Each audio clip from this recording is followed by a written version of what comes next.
what it's talking about. Yep. The first, and say, watch this. Watch this. Let me see if I can find this. All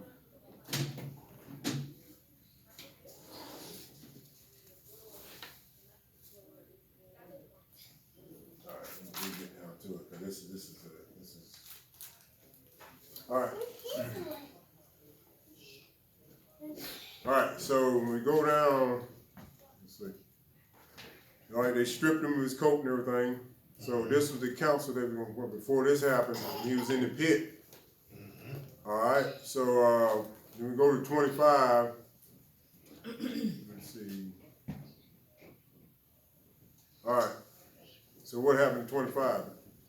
And they sat down to eat bread, and they lifted up their eyes and looked, and behold, a company of Ishmaelites came from Gilead, with their camels bearing spicery and balm with myrrh, going to carry it down to Egypt. All right, now this is where we got to do a little work on this. Okay, so what we know about Ishmael was the son of Agar, which was Sarah's handmaid, right? No. All right, so then the scripture say in Galatians 4 that the two women represent two covenants. So one of them represents the law, and the other one represents grace. That's it. So the Ishmaelites represent the law. Gilead is talking about testimony. That's what it's talking about. So the Ishmaelites, because Joshua picks up and gives a detailed, all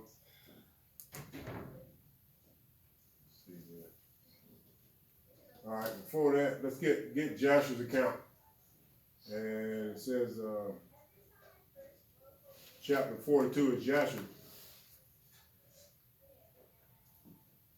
Got it.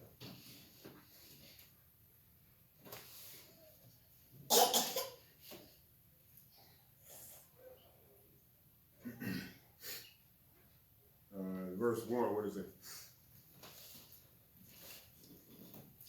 And they went and sat on the opposite side, about the distance of a bow shot. And they sat there to eat bread. And while they were eating, they held counsel together what was to be done with him, whether to slay him or bring him back to his father. And then what?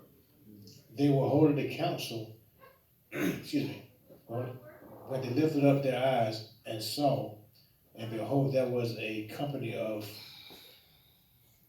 Ishmaelites. Well, Ishmaelites yeah, it's Ishmaelites, that's what it is. coming at a distance by the road of Gilead, going down to Misium. Which is Egypt. That would be the Hebrew transliteration there. Okay. All right, then what happened? And Jehoiada said unto them, what gain would it be to us if we slay our brother? Perchance Elohim will require from him from us. This then is the counsel proposed concerning him, which you shall do unto him. Behold, this company of Ushalim going down to Mission. Mizraim, which is Egypt.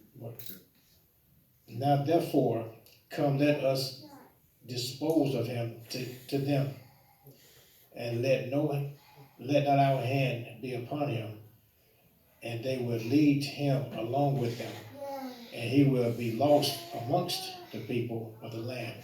All right. Now, here's the thing.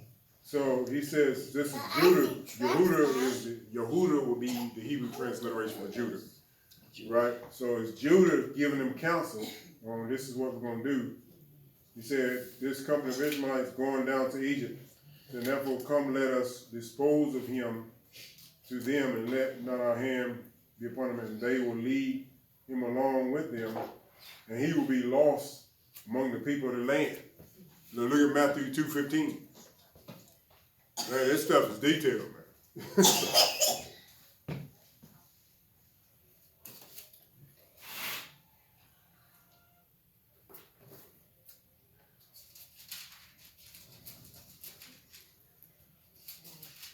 See if I got it. You don't want to see.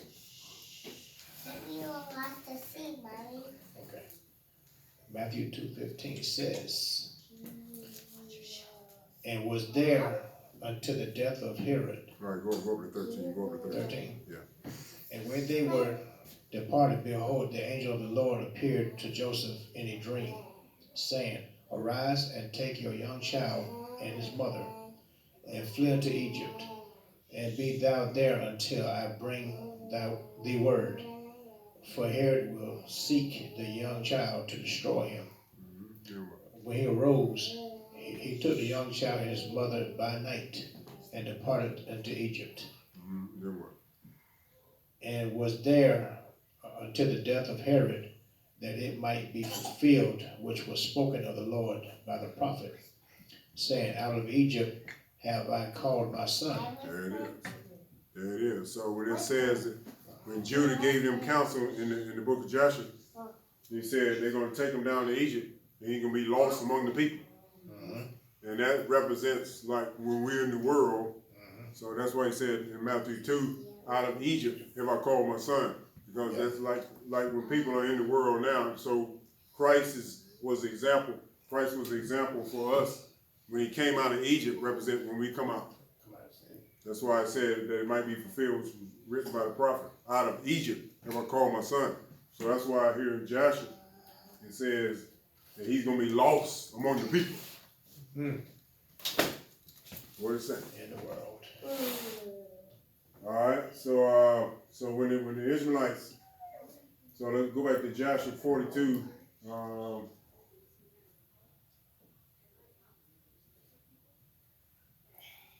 right. So verse 5. What did it say?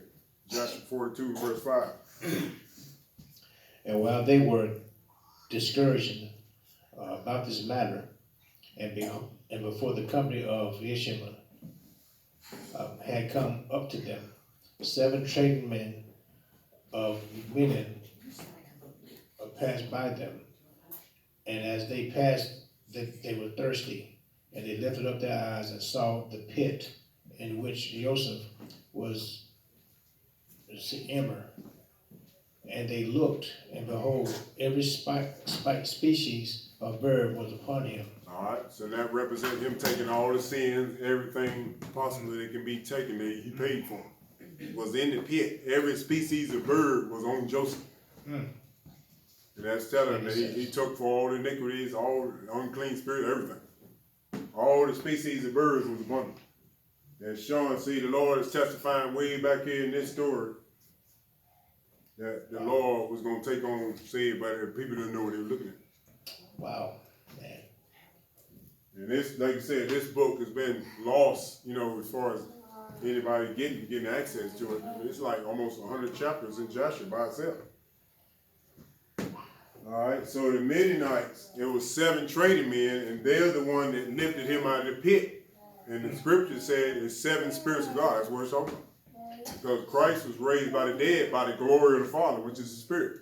The scripture said what? Revelation 4, how many spirits is it? 7. It's 7 spirits. There it is.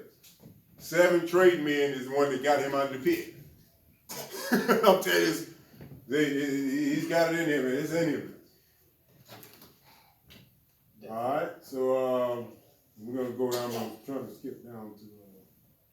So the Midianites were saying that he is comely in appearance and well favored, and that's talking about because he was the Spirit of God in flesh.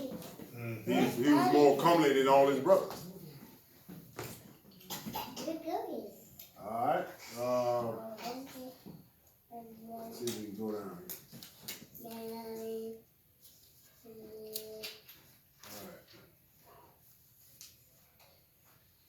All right, let's see. Okay, so here's all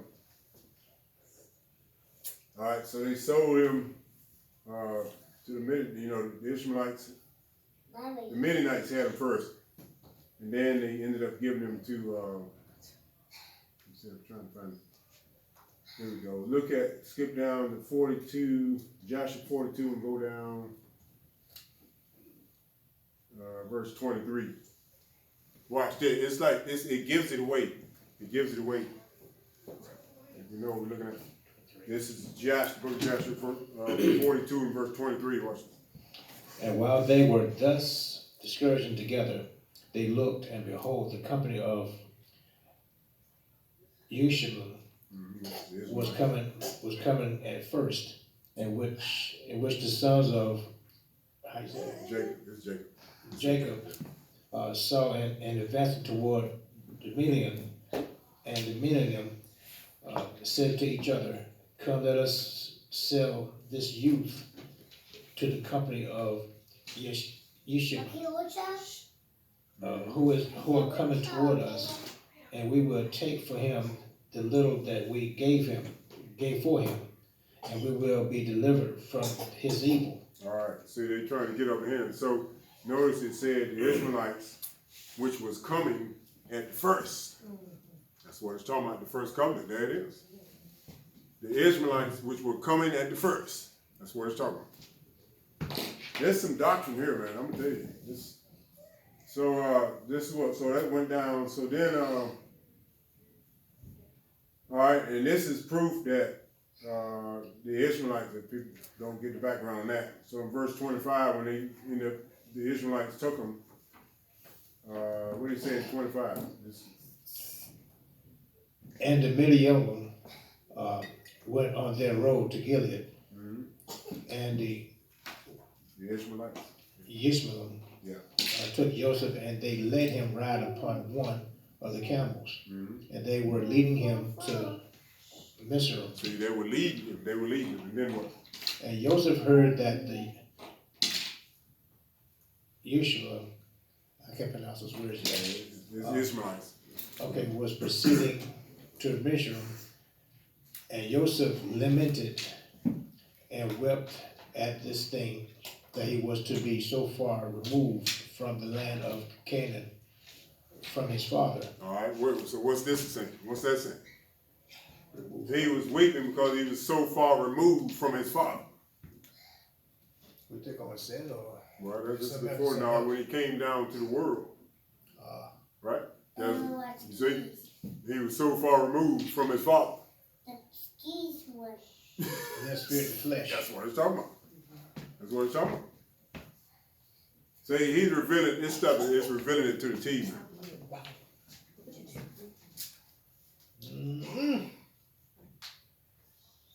All right, let me find this, because there's another, this that goes along. I'm gonna skip down. So this is,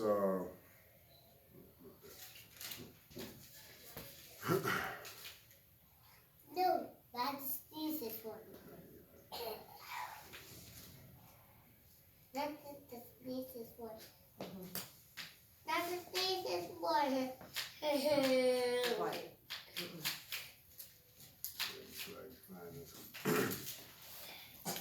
That one was the cool.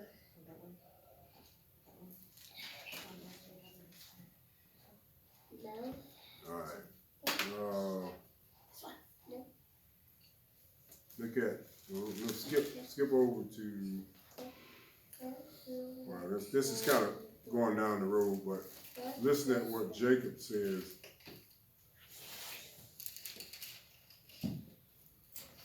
Let's see here, who he's talking to. All right, this is Judah. He's talking to the rest of the brothers and everything. He says, if you go down to, look at verse 25, it's Genesis 44. And this is kind of hastening up, but it was something I hadn't looked at. Verse 25 on down. Verse 44. Chapter 44. Chapter 4, verse 25 of Genesis. See, everybody got it? Got it. Good. Verse 25. And our father said, "Go again and buy us a little food." And we said, we cannot go down. We cannot go down. If our youngest brother be with us, then will we go down? For we may not see the man's face, except our youngest brother be with us. All right, and this is talking about, at this point, Joseph had already been exalted and was the ruler over Egypt. Right, so they're saying, when he told them to go back and get Benjamin, he says, that you won't see my face more except your youngest brother be with us. See, and that's talking about, so notice what, keep reading now, because something I haven't looked at. And thou servant, my father said unto us, ye know that my wife bare me 2 sons, and the one went out from me, and I said, surely he is torn in pieces. And I was talking about Joseph when he died, he said, surely he is rent in pieces. And then what? And I saw him not since. And if ye take this also from me, and mischief before him, ye shall bring down my gray hairs with sorrow to the grave. Then we'll watch this. Now therefore, when I come to thy servant my father, and the lad be not with us, seeing that his life is bound up in the lad's life. See that? His life, the father's life is bound up in the lad's life. See that? I mean, it's revealing it to the T, man. All right, so let's go back. I was just trying, there's something I had read, but. All right, let's see. So when they took counsel, the Ishmaelites and everything, got hold to them. So. All right, so we're gonna go down to Genesis 37, verse 29, and notice Reuben comes in on the picture again. 49. Chapter 37, what is that? I'm sorry, Genesis 37 and verse 29. 29.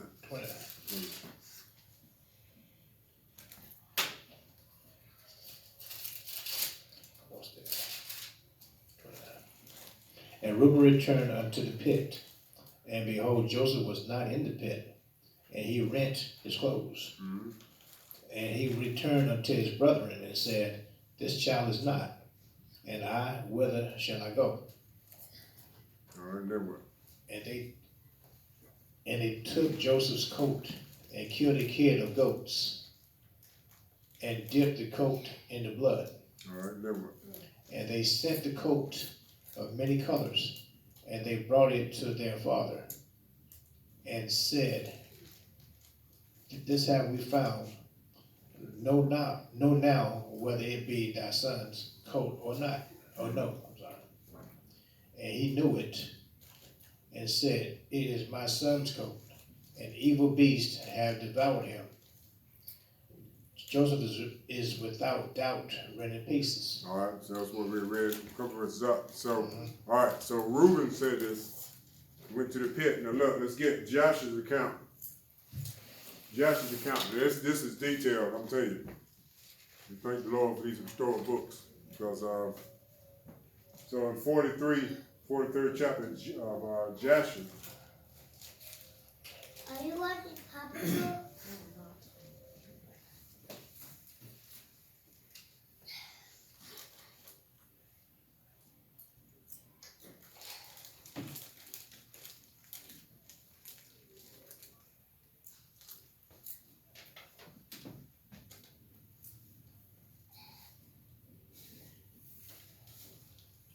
You got it? Yep. You got it? Mhm. What does it say? Verse 1. Yeah. And when the sons of Jacob had sold their brother Joseph to the Benjamin, their hearts were smitten on account of him, and they repented of their acts, and they sought for him to bring him back, but could not find him. You know, see, that lines up with what happened to the house of Israel after they crucified the Lord. And then they repented. They felt.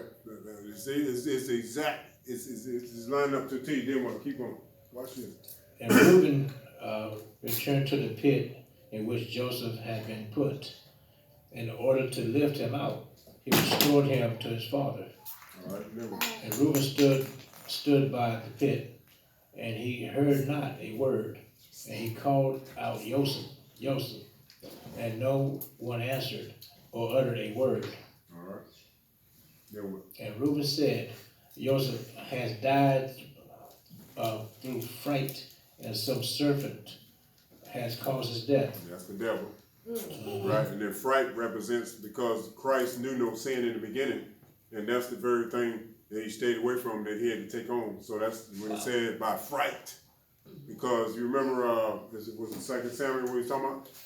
That the Absalom's son, when they was pursuing David, and they said, we're going to come upon him while he's weary and weekend, and we're going to make him afraid. So it's talking about the sins that Christ had to take on. And that's what made him afraid. Because this is the very thing that he didn't know anything about. Because he was born without sin, and he had to take on the very thing that he was born without. So that's what made him afraid. All right, so then what? Watch what happened. That part of that verse. And that's part of the verse. Let's see. And Reuben descended into the pit, and he searched for Joseph and could not find him in the pit. And he came out again. All right, so why is this? Because Reuben is the firstborn. Because Christ is the firstborn from the dead. And that's what it's talking about. That's why Reuben went in the pit and came out again. Because Christ is the firstborn from the dead. That's what it's talking about. It's in there. Now it gets deeper than that. Let's get Jubilees. Let's get Jubilees. It's picking up on the same subject.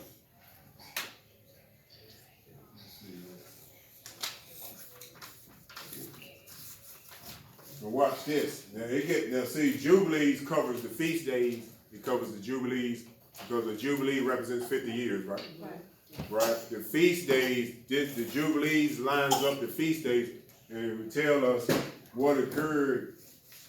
As soon as I can get the story. Yeah.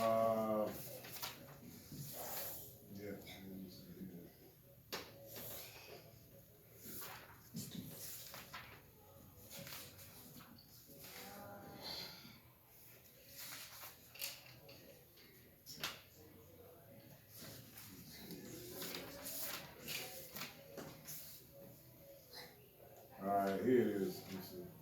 Here it is right here. This is Jubilees, 34th chapter, Jubilees. All right, picks up on the same subject. Jubilees 34, verse 10. Watch this.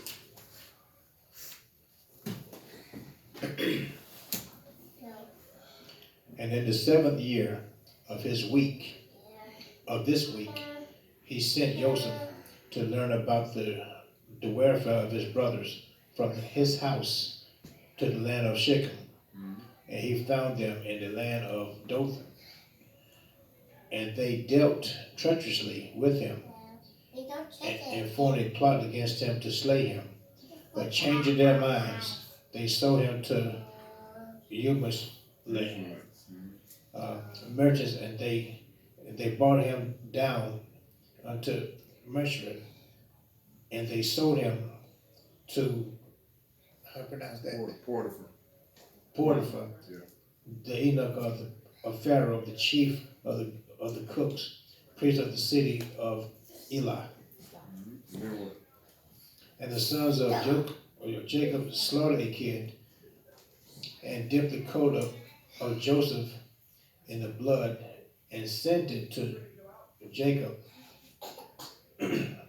their father, on the 10th of the 7th month. All right, hold it right there. All right. And they brought, it says right here, 13, they brought this to him in the evening. This stuff lines up T to T, so if you go back to, get Leviticus 23. So this said they brought the coat to Joseph on the 10th of the 7th month. We're going to find out what the 10th of the 7th month, and it's a feast day. It's a feast day. Right, so if we go back to Leviticus 23, and we'll notice what happened.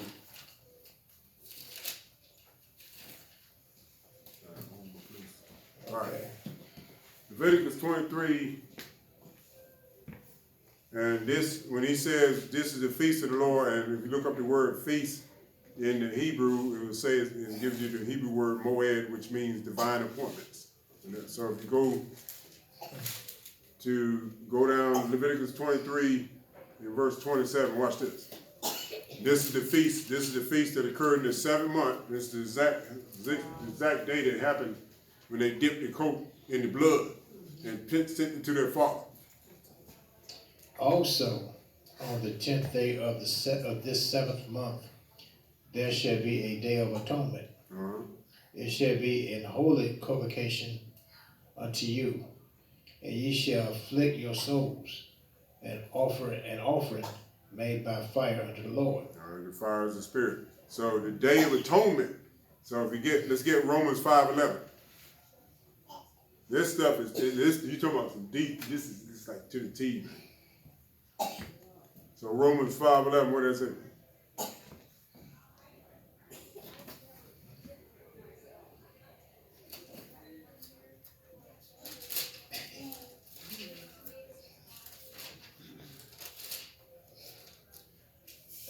It says, is everybody there?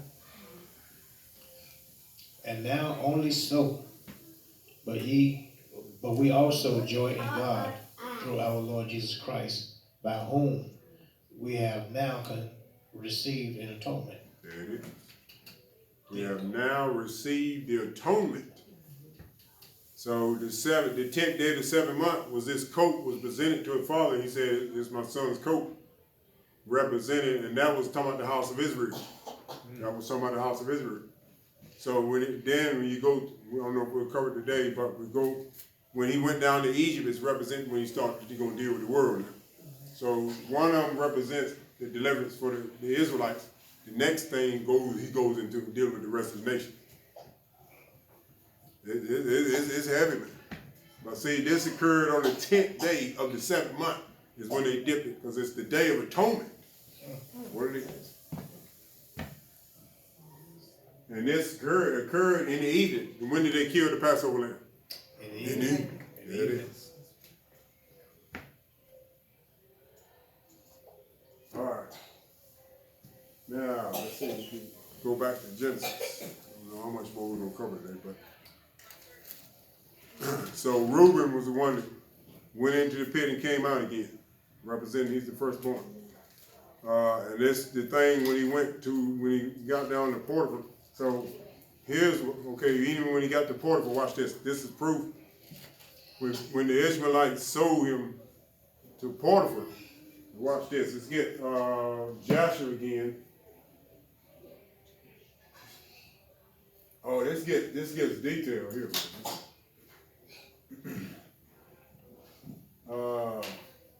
Watch this in Joshua 43, Joshua 43, and verse 10. Well, first of all, we go up to verse 4. 43 and 4. 43 and 4 in Joshua.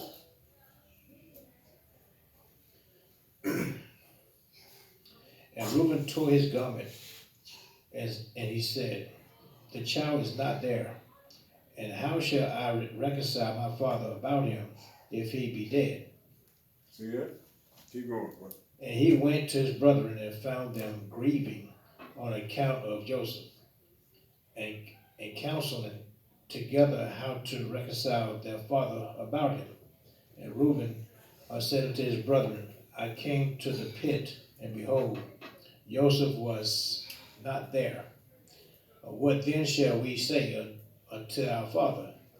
For my father will only seek the lad from me." All right, hold it right there. Reuben said that Jacob would only receive the lad from him because he's the firstborn. He's the firstborn. You see that? This is detailed. All right, and then what he said? And his brethren answered him, saying, "Thus and thus we did, and our hearts afterwards smote us on account of this fact. And we now sit, sit and seek a pretext how we shall reconcile our father to it." All right, then what? And Reuben said unto them, what is this you have done to bring down the gray hairs of our fathers in sorrow to Shiloh? The thing is not good that you have done. All right, then what? And Reuben said, sit with them, and they all arose up and swore to each other not to tell this thing unto Jacob. And they all said, the man who will tell this to our father is our household, is his household, or who will report this to any of the children of the land, and will all rise up against him and slay him with the sword. Then what? And the sons of Jacob feared each other in this matter, from the youngest to the oldest, and no one spoke a word, and they concealed the thing to their hearts. All right, there it is. It was concealed. Concealed. This is what I'm saying. This is still the Old Testament, right? Yes, Right, it is. concealed. So look, notice what Issachar said in verse 10. And Issachar said unto them, here's an advice for you if it seems good in your eyes to do this thing. Take the coat which belongs to Joseph and tear it, and kill a kid of the goats and dip it in its blood. And then what? And send it to our father, and when he sees it, he will say, an evil beast has devoured him. Therefore tear ye his coat, and behold, his blood will be upon his coat. And by you doing this, we shall be free of our father's murmurings. All right, so the tearing represents when we repent, because Joel 2:13 says, rend your heart and not your garments. So the tearing represents when we repent. So the coat is talking about the house of Israel in this one. So then he said, if we do this, then we'll be free from our father's murder. In other words, the wrath won't be upon you. The wrath will not be upon you. All right. So then, no, it gets more detailed than that. So this verse 12 said Issachar's advice pleasing. So when he did this, it says, verse 13, it says, they killed a kid of the goats and dipped the coat in the blood, and then trampled it in the dust, and they sent the coat to their father, Jacob, by the hand of Naphtali. And Naphtali represents the New Testament because he was born, and this is, if you go back to Genesis, it says Leah and Rachel. Rachel says, with great wrestlings have I wrestled with my sister, and I prevailed. So it's talking about the New Testament prevailing over the Old. And then she called him Naphtali as a result of this. So Naphtali represents